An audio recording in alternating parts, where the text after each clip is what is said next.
Queridos e queridas do Paz e Bem, eu estou gravando esse programa no dia 21 de abril de 2025. Acordei hoje às 4 horas da manhã com a notícia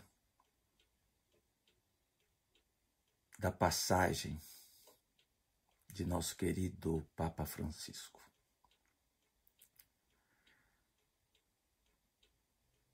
Estava ainda todo escuro aqui em volta de mim.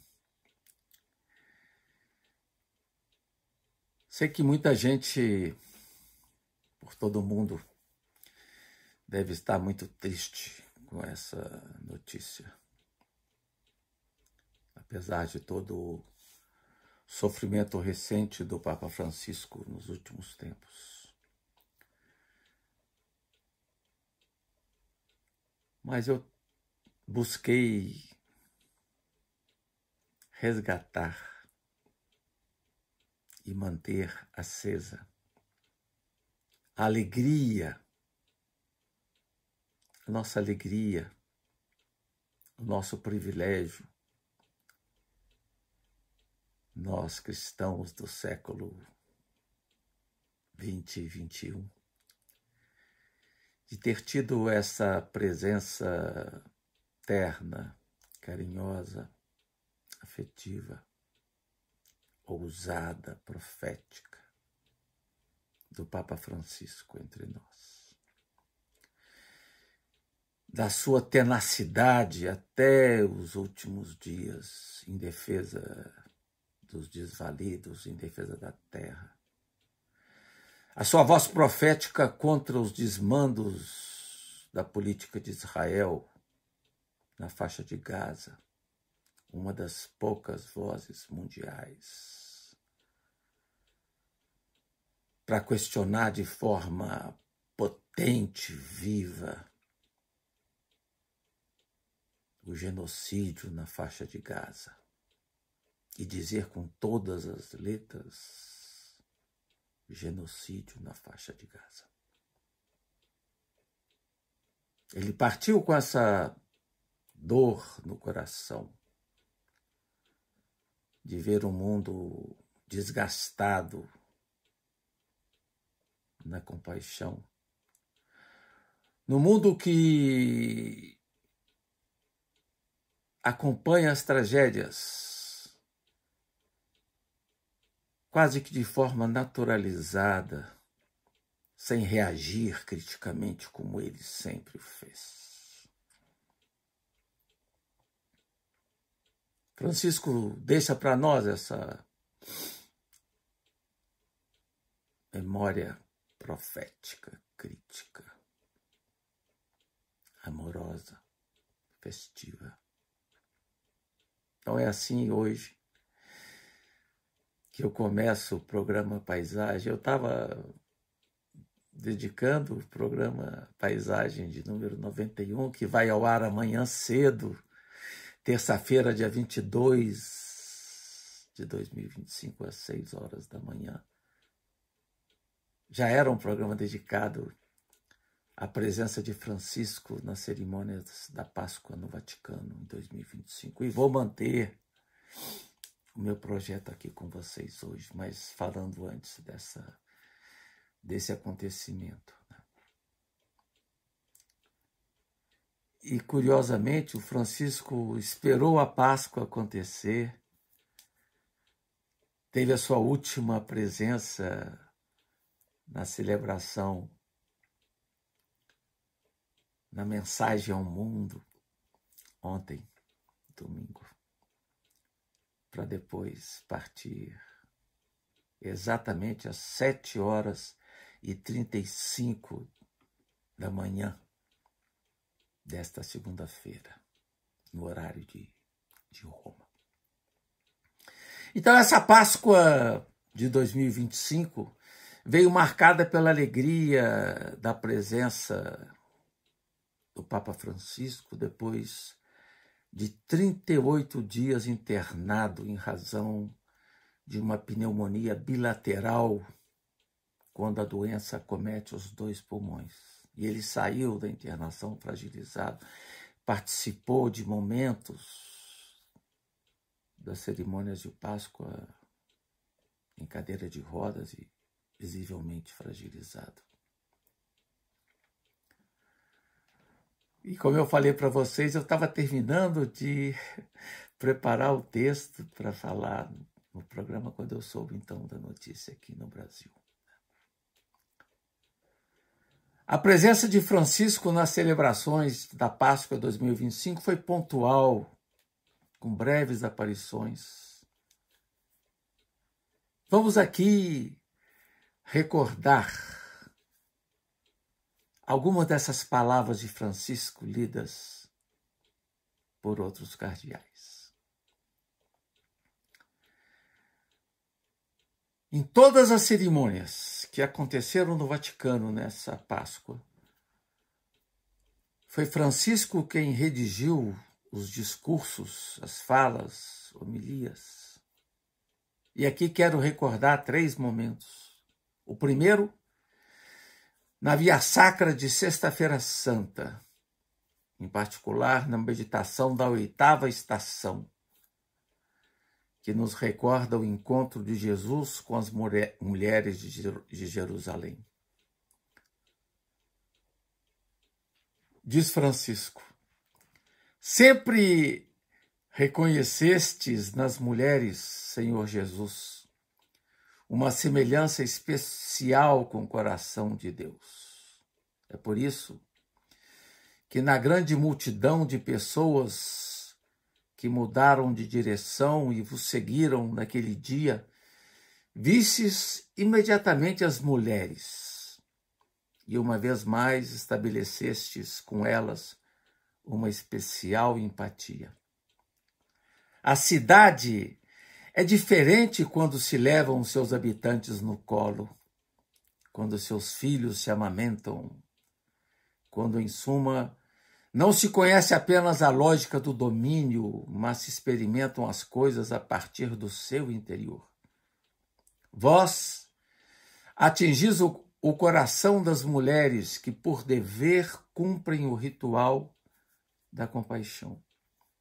É no coração, efetivamente, que se interconectam os acontecimentos e nascem os pensamentos e as decisões. Não choreis por mim. O coração de Deus vibra pelo seu povo, gera uma nova cidade. Chorai antes por vós mesmas e pelos vossos filhos. Com efeito, há um choro no qual tudo renasce. Mas são necessárias lágrimas de reflexão, das quais não nos devemos envergonhar. Lágrimas que não devem ser mantidas em segredo. A nossa convivência ferida, Senhor, neste mundo despedaçado, precisa das lágrimas sinceras, não das de circunstância. Caso contrário, verifica-se que os apocalípticos previram. Não geramos mais nada e logo tudo se desmorona. A fé, pelo contrário, move montanhas. Os montes e as colinas não caem sobre nós, mas no meio deles abre-se uma estrada. Na vigília pascual, no sábado à noite, novas palavras de esperança e de beleza, escritas por Francisco. E é o segundo momento que eu quero aqui resgatar com vocês, da vigília pascal. Quem presidia a celebração era o cardeal Giovanni Battista Re, decano do Colégio Cardinalício, que leu para todos a mensagem deixada por Francisco. E aqui retomo alguns trechos. Toda a nossa vida pode ser uma presença de esperança. Quando ainda sentimos o peso da morte dentro do nosso coração, quando vemos as sombras do mal que continuam a sua marcha ruidosa no mundo, quando sentimos arder as feridas do egoísmo ou da violência na nossa carne e na nossa sociedade, não desanimemos. Voltemos ao anúncio desta noite. Papa Francisco estava se referindo à noite que marca a passagem da Páscoa. Diz ele: ainda que estejamos nas trevas, a luz brilha lentamente. Aguarda-nos a esperança de uma vida nova e de um mundo finalmente libertado. Um novo começo pode surpreender-nos. Mesmo que às vezes pareça impossível, porque Cristo venceu a morte. Este anúncio que dilata o coração enche-nos de esperança. Na verdade, em Jesus ressuscitado, temos a certeza de que a nossa história pessoal e o caminho da humanidade, embora mergulhados numa noite em que as luzes ainda parecem fracas, estão nas mãos de Deus. E Ele, no seu grande amor, não nos deixará vacilar e não permitirá que o mal tenha a última palavra. Ao mesmo tempo, esta esperança já realizada em Cristo permanece para nós, uma meta a alcançar também por nós. Foi-nos confiada para que dela nos tornemos testemunhas credíveis e para que o reino de Deus possa entrar no coração das mulheres e dos homens de hoje.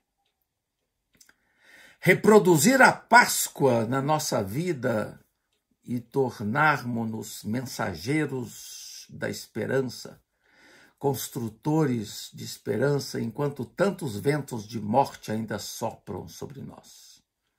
Podemos fazê-lo com as nossas palavras, os nossos pequenos gestos cotidianos, as nossas escolhas inspiradas no Evangelho. Toda a nossa vida pode ser uma presença de esperança. Queiramos sê-lo para aqueles que não têm fé no Senhor, para quem se perdeu pelo caminho, para os que desistiram ou estão curvados sob o peso da vida, para quem está sozinho ou fechado na própria dor, para todos os pobres e oprimidos da terra, para as mulheres humilhadas e assassinadas, para as crianças maltratadas e para aqueles que nunca nasceram, para as vítimas da guerra. A todos e a cada um levemos a esperança da Páscoa. Terceiro momento que eu queria falar para vocês foi relacionado à missa de domingo de Páscoa ontem. Aqui, quando estamos indo ao ar, na missa de anteontem. No domingo de Páscoa, de 20 de abril de 2025, na homilia lida pelo cardeal Ângelo Comastri, na Praça de São Pedro, de novo as palavras de Francisco. E eu escolhi aqui alguns trechos da homilia. E cito: procurá-lo sempre, porque se ele ressuscitou, então está presente em toda parte e habita no meio de nós. Esconde-se e revela-se ainda hoje nas irmãs e nos irmãos que encontramos pelo caminho, nas situações mais anônimas e imprevisíveis da nossa vida. Ele está vivo e permanece sempre conosco, chorando as lágrimas de quem sofre e multiplicando a beleza da vida nos pequenos gestos de amor de cada um de nós. Por isso, A fé pascal que nos abre ao encontro com o Senhor ressuscitado e nos dispõe a acolhê-lo na nossa vida é tudo menos uma acomodação estática ou um pacífico conformar-se numa segurança religiosa qualquer. Pelo contrário, a Páscoa põe-nos em movimento, impele-nos a correr como Maria de Magdala e como os discípulos, convida-nos a ter olhos capazes de ver mais além, para vislumbrar Jesus o vivente, como Deus que se revela e ainda hoje se torna presente. Nos fala, nos precede, nos surpreende. O jubileu convida-nos a renovar em nós mesmos o dom desta esperança, a mergulhar nela os nossos sofrimentos e as nossas inquietações, a contagiar aqueles que encontramos no caminho, a confiar a esta esperança o futuro da nossa vida e o destino da humanidade. Por isso, não podemos estacionar o nosso coração, nem fechá-lo na tristeza. Temos de correr cheios de alegria. Corramos ao encontro de Jesus. Redescobramos a graça inestimável de ser seus amigos. E Francisco cita ainda uma passagem do livro de Zari, quase uma preghiera, que diz o seguinte: afastai de nós, ó Deus, a poeira triste da rotina, do cansaço e do desânimo. Dai-nos a alegria de acordar a cada manhã com os olhos maravilhados para ver as cores inéditas daquele amanhecer único e diferente de todos os outros. Tudo é novo, Senhor, e nada repetido, nada envelhecido. Então, esse programa nosso, Paisagens, num momento marcado pela travessia de Francisco, que a gente possa ficar com as mensagens que ele deixou para nós ao longo desse lindo pontificado de um Papa testemunhal, profético, corajoso, ousado, mas que quer de nós discípulos da alegria e não da tristeza, e quer de nós ousados, proféticos, para que tenhamos como ele a coragem de denunciar tudo de violento que vem acontecendo no mundo, e de modo muito particular na faixa de Gaza. Que possamos manter acesa a luz de Francisco para nós. Sobretudo, o grande desafio deixado por Francisco para nós: nunca deixar que se apague na história o sonho de Jesus, o sonho de fraternura, o sonho de um mundo diferente, o sonho de um mundo onde as pessoas sejam mais solidárias, mais compassivas, que não se deixem vencer pela deselegância, que não se deixam vencer pela apatia diante de um mundo que desaba. Que possamos ser defensores da terra, da causa dos pobres, da causa dos idosos, dos tristes, dos abandonados. Esse, sim, é o testemunho mais bonito que Francisco deixou para nós e que nós precisamos levar em frente e irradiar para todos, com muita firmeza e convicção. Agradeço a todas e todos que estão me ouvindo. de forma muito especial ao Felipe Albani, que cuida da gravação. Que possamos todos, nessa semana, orarmos por Francisco e pela sua causa maravilhosa, sua herança que deixou para nós com alegria. Paz e bem.